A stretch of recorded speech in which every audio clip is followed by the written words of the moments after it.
భీష్ముడు భయంకరమైన ప్రతిజ్ఞలు చేసిన వ్యక్తి. తన సవతి సోదరుడు చిత్రాంగదుడు మరణించినప్పుడు సంక్షోభాన్ని ఎదుర్కొన్నాడు. విచిత్ర వీర్యుడిని కురువంశానికి ఏకైక వారసుడిగా మిగిల్చాడు.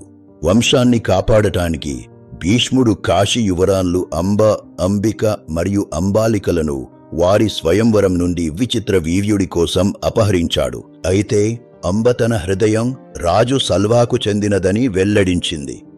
ధర్మాన్ని నిలబెడుతూ భీష్ముడు ఆమెను సల్వా వద్దకు పంపాడు.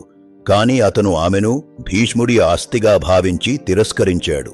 విష్ణువు అవతారమైన భయంకర యోధుడు పరశురాముడు అంబకు న్యాయం చేస్తానని వాగ్దానం చేసి తన శిష్యుడైన భీష్ముడిని ఆమెను వివాహం చేసుకోమని ఆజ్ఞాపించాడు.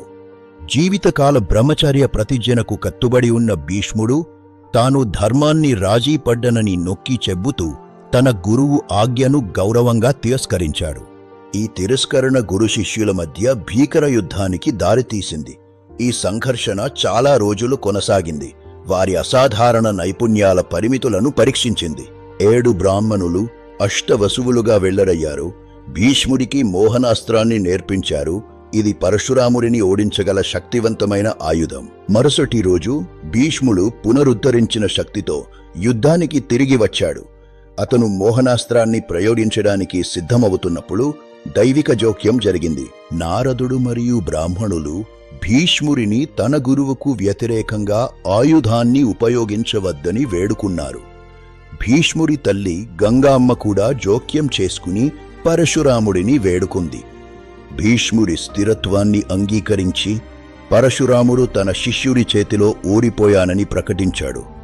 పుత్రాదిచ్ఛేత్ పరాజయం అంటే ఒక్కరి కుమారుడు లేదా శిష్యుడి నుండి ఓటమి ద్వారా గౌరవించబడతారు. పరశురాముడు భీష్ముడిని ఆశీర్వదించాడు. నరనారాయణుని అవతారమైన అర్జునుడు మాత్రమే అతన్ని ఓడించగలడని ప్రకటించాడు.